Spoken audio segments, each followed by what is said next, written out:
پیدا کرنے والا ہے۔ اگلا شعر ہم پڑھتے ہیں۔ جلوائے قدرت کا ہے شاہد، حسن فطرت کا گواہ، ماہ کا دل مہر عالم تاب کا نور نگاہ۔ اس شعر میں شاعر بیان کرتے ہیں کہ کسان اپنی محنت سے فصلیں اور پھل وغیرہ اگاتا ہے۔ جو بھی سبزہ یا ہریالی ہمیں یہاں پر اپنے آس پاس نظر آتی ہے اور جو بھی خوبصورت چیزیں نظر آتی ہیں، اس میں دیکھا جائے تو خدا کا ہی جلوہ اور قدرت کا حسن نظر آتا ہے نا۔ مطلب اگر ہم پھول کو دیکھتے ہیں تو ہم اگر بہت ہی خوبصورت لگے تو ہم کہتے ہیں سبحان اللہ۔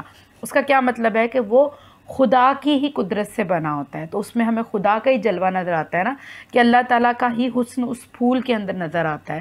اگر بہت زیادہ خوبصورت کپاس کی فصل ہو تب بھی ہمیں وہ جو بھی کچھ حسن ہے اس دنیا میں، اور یہ ہریالی، پھول، سبزہ، یہ سب خدا کی قدرت ہے۔ اور یہ قدرت کس کی محنت سے بنتی ہے؟ کسان جب اس قدرت پہ محنت کرتا ہے تو وہ چیزیں پیدا ہوتی ہیں، اور یہ سب کسان کی جفا کشی کا نتیجہ ہے۔ یہاں کسان کو چاند کے دل سے تشبیہ دی گئی ہے۔ جس طرح سورج کی روشنی سے تمام عالم چمکتا ہے، مطلب جیسے سورج جو ہے وہ سب اگر جب طلوع ہوتا ہے تو ہر ایک چیز میں اپنی روشنی بھر دیتا ہے، اور جو کچھ بھی ہم دیکھتے ہیں وہ اس سورج کی روشنی کی مرہون منت ہوتا ہے۔ اسی طرح کسان کی محنت بھی ہر چیز میں نظر آتی ہے۔ ہم کھانا کھانے بیٹھتے ہیں تو ہمیں جو چیزیں ہمیں میسر ہوتی ہیں وہ سب کسان کی محنت سے، وہ روٹی ہو، وہ چاول ہو، وہ دال ہو، وہ کچھ بھی ہو۔ اور ایون وہ جو اپنے فارم میں لگاتا ہے چیزیں، کسان کا فارم ہوتا ہے، اس میں چکن ہوتے ہیں، اس میں گائے بکریاں ہوتی ہیں، وہ سب بھی اسی کی محنت ہوتی ہے۔ اور جو بھی کپڑا ہم پہنتے ہیں وہ بھی وہیں سے آتا ہے۔ ہم جو فرنیچر یوز کرتے ہیں اس کی لکڑی بھی جنگلات سے آتی ہے، تو وہ سارا کچھ جو ہے وہ پھل پھول وہ سب وہیں سے آتے ہیں، اور وہ سب کسان کی محنت کی وجہ سے ہی ہیں، اور اس پہ دنیا ترقی کرتی ہے۔ اگلا شعر شروع کرتے ہیں۔ لہر کھاتا ہے رگے خاشاک میں جس کا لہو، جس کے دل کی آنچ بن جاتی ہے سیلے رنگ بو۔ اس شعر میں شاعر کسان کی محنت کو کیا خوبصورتی سے بیان کرتے ہیں کہ کسان جب کھیتوں میں اپنی فصلوں پر محنت کرتا ہے، ان کھیتوں کی مٹی میں اپنا خون پسینہ ایک کرتا ہے، تب جا کے یہ فصلیں لہلہاتی ہیں۔ مطلب کیا ہے کہ کھیتوں کی مٹی میں خون پسینہ کیا ایک کرتا ہے کہ جب وہ کھیتوں میں ہل چلاتا ہے، پھر اس کے بعد اس جو ہل چلا کے مٹی ہوتی ہے اس کے اندر ایک بیج بوتا ہے، اور اس میں گرمی کی شدت میں سب میں اس میں پسینہ آتا ہے، وہ محنت سے کام کرتا ہے، اس کو کوئی چوٹ لگ جاتی ہے، اس کا خون بہتا ہے۔ مطلب بیسیکلی وہ اپنا خون اور پسینہ اس قدر محنت کرتا ہے کہ اس کا خون پسینہ ایک ہو جاتا ہے۔ تو اصل میں وہ ان کھیتوں کی مٹی میں اس کا خون گردش کر رہا ہے۔ کیا ہوتا ہے کہ اس کی پسینے آ رہے ہیں، اس کے خون نکل رہے ہیں، پر وہ محنت کیے جاتا ہے، تو اصل میں ان کھیتوں کی مٹی میں اس کا خون گردش کرتا ہے۔ محنت سے اناج بوتا ہے، دل سے اس اپنے کھیتوں میں کام کرتا ہے، اس کے دل کی وہ حرارت اس کو اپنی جیسے وہ فصلیں بوتا ہے اس کو اپنی فصلوں سے پیار ہوتا جاتا ہے، وہ ان میں پانی ڈالتا ہے، کھاد ڈالتا ہے کہ ایک دن آئے گا یہ فصلیں بڑھ، جیسے ہم اپنے بچوں کو بڑا کرتے ہیں نا، اسی طرح وہ اپنی فصلوں کو محنت کے ساتھ بڑا کرتا ہے، پھر ان سے محبت کرتا ہے، تو اس کا دل ان کے ساتھ مل جاتا ہے، تو وہ دل کی وہ حرارت ان فصلوں میں رنگ اور خوبصورتی بن کے ابھرتی ہے، اور وہ رنگ اور خوبصورتی اور خوشبو لاتی ہے ان فصلوں کے اندر، ان پودوں میں، ان پھولوں میں، ان اناج میں، ان کپاس میں، ہر چیز میں محنت کسان کی ہوتی ہے، لیکن وہ جو رنگ نکلتے ہیں وہ اصل میں اس کی محنت کا ہی ثمر ہے۔ غرض یہ کہ سب کچھ کسان کی محنت کا ہی رنگ ہے۔ اگلا شعر ہے۔ دوڑتی ہے رات کو جس کی نظر افلاک پر، دن کو جس کی انگلیاں رہتی ہیں نبض خاک پر۔ اس شعر میں شاعر بیان کرتا ہے کہ کسان دن بھر اپنے کھیتوں کی مٹی کے ساتھ گزارتا ہے، اسے نرم کرتا ہے، اناج بوتا ہے، اس مٹی میں ہل چلاتا ہے، خوب محنت کرتا ہے، اور شام کو تھکا ہارا گھر واپس آتا ہے۔ سارا دن وہ اپنے کھیتوں میں گزارتا ہے، اپنی مٹی میں خون پسینہ ایک کرتا ہے، ان میں محنت کرتا ہے، ان کے ساتھ خوب مشقت کرتا ہے، اور رات کو جب تھک جاتا ہے تو اپنے گھر کا رخ کرتا ہے۔ اور اس کی زندگی اتنی سادہ ہے کہ وہ بس گھر اور کھیت، گھر کھیت، اور جب رات کو آتا ہے تو رات کو کھلے آسمان کے نیچے سوتا ہے، اور اس کی نظریں آسمان کی طرف ہوتی ہیں۔ وہ رب سے دعا کرتا ہے کہ اس نے جو بیج بویا ہے، جو فصل لگائی ہے، وہ بہتر ہو۔ اوبیسلی جب ہم اتنی محنت کرتے ہیں تو ہم اس کے ساتھ ساتھ یہی خواہش رکھتے ہیں اور رب سے یہی دعا کرتے ہیں کہ یا اللہ ہماری یہ محنت رنگ لائے۔ تو کسان اس شعر میں یہی بیان کیا ہے کہ وہ رات کو کھلے آسمان کے نیچے سوتا ہے اور اس کی نظریں اپنے رب کی طرف ہی ہوتی ہیں کہ یا رب میں نے تو محنت کر دی ہے، اب اس کا ثمر دینا تیرا کام ہے۔ وہ اپنی محنت کے میٹھے پل کی خدا سے امید کرتا ہے اور التجا کرتا ہے کہ اس کی محنت رنگ لے آئے۔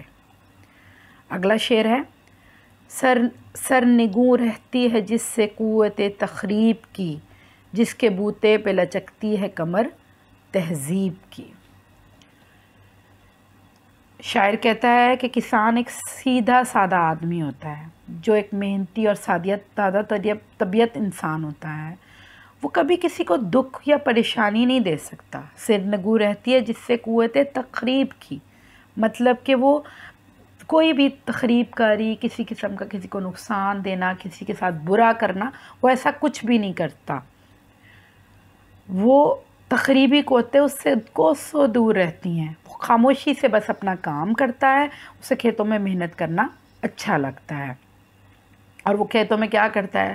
پھل پھول اناج اگاتا ہے، جس سے قومیں اور تہذیبیں ترقی کرتی ہیں۔ مطلب اس کی زندگی کا مقصد یہی ہے کہ اپنی فصلیں اگانا، اس میں کچھ کسان اناج اگاتے ہیں، کچھ پھول اگاتے ہیں، کچھ پھل اگاتے ہیں، کچھ کپاس اگاتے ہیں، کچھ اور چیزیں اگاتے ہیں، مطلب یہ نٹس اگاتے ہیں، یہ سب کچھ جتنی بھی کچھ ہو رہی ہیں یہ سب کرتے ہیں، لیکن وہ بس اپنا کام کرتے ہیں۔ ان کو کسی کی ساتھ اچھائی برائی سے کوئی مقصد نہیں ہوتا، اور ان کی محنتوں سے قومیں اور تہذیبیں ترقی کرتی ہیں۔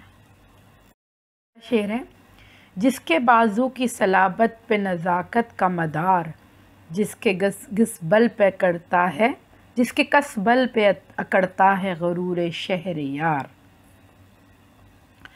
مطلب کہ محنت تو کسان کرتا ہے، وہ فصلیں اگاتا ہے، پھول پھل اگاتا ہے، اناج اگاتا ہے، یہ ساری چیزیں جو ہیں وہ شہر جاتی ہیں، اور پورے شہر والے اس کے ثمر کو استعمال کرتے ہیں۔ مطلب جو کچھ بھی وہ اگاتا ہے، بناتا ہے، وہ بیچ کے وہ سارا کچھ شہر والے شہر لے جاتے ہیں اور ان کو استعمال کرتے ہیں اور اس پر عیش کرتے ہیں، اور تمام بنی نوع انسان کو، تمام عوام کو فائدہ پہنچتا ہے۔ اور دیکھا جائے تو یہ سب کس کی محنت ہوتی ہے؟ یہ سب کسان کی ہی محنت کا ثمر ہے، جس پہ پوری دنیا، اس میں خاص طور پہ شہری لوگ جو ہیں وہ عیش کرتے ہیں اور اس پہ غرور کرتے ہیں کہ یہ ہمارے یہ فرنیچر ہے، یہ ہمارے یہ خوبصورت کپڑے ہیں۔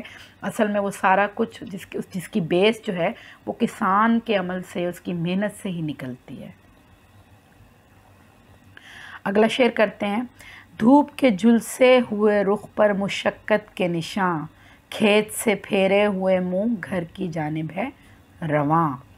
دھوپ کے جھلسے ہوئے رخ، مطلب اس شعر میں جوش ملی آبادی بیان کرتے ہیں کہ کسان سخت محنت کرنے والا ایک جفا کش انسان ہے، جو دھوپ، چھاؤں، بارش، سردی، گرمی، کسی بھی موسم کی پرواہ کیے بغیر اپنے کام اور محنت جاری رکھتا ہے۔ اس کو کوئی مطلب نہیں ہوتا، وہ اتنا اسٹرانگ ہوتا ہے کہ وہ کسی بھی موسم کی پرواہ نہیں کرتا۔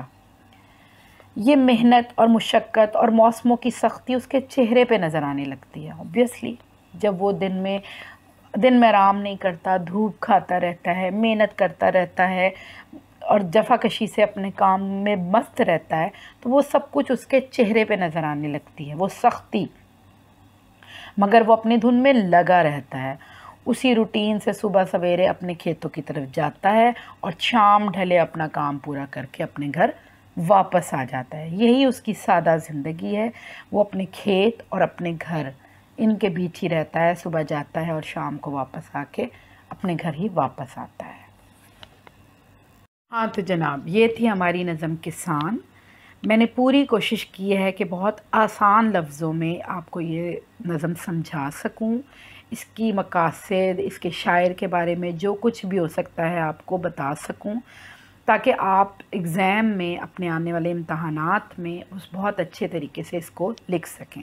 ویسے تو یہ جو میں نے بولا ہے یہی آپ اگر سمجھ کے ان کو ہی لکھ ان پوائنٹس کو ہی لکھ لیں، ان کو پوائنٹس کی شکل میں یاد کریں کہ یہ پوائنٹس ہیں، جیسے کہ کسی شعر میں ہوتا ہے تو اس شعر کے بھی آدھے حصے کا ایک پوائنٹ بنا لیں، باقی حصے کا دوسرے آدھے حصے کا پوائنٹ بنا لیں اور پوائنٹس کی شکل میں یاد کریں تو آپ کو اچھے طریقے سے یاد ہو جائے گا۔ تو میں نے کوشش کی ہے، پھر بھی اگر آپ کو اس میں کوئی نہ کوئی پرابلم ہو تو پلیز کمنٹس میں مجھے بتائیں، تو میں اس کو اور بھی بہتر طریقے سے آپ کو پرسنلی بھی ایکسپلین کر دوں گی۔ تو اگر ہماری یہ کوشش آپ کو پسند آئی ہو اور یہ طریقہ ہمارا سمجھ آ رہا ہو تو پلیز ہمارے چینل کو لائک سبسکرائب کریں اور اس لنک کو بہت اور زیادہ لوگوں میں شیئر کریں تاکہ زیادہ سے زیادہ لوگ اس سے فائدہ اٹھا سکیں۔ تو پھر آج کے لیے اتنا ہی۔ اپنا بہت خیال رکھیں اور دوسروں کا بھی خیال رکھیں۔ اللہ حافظ۔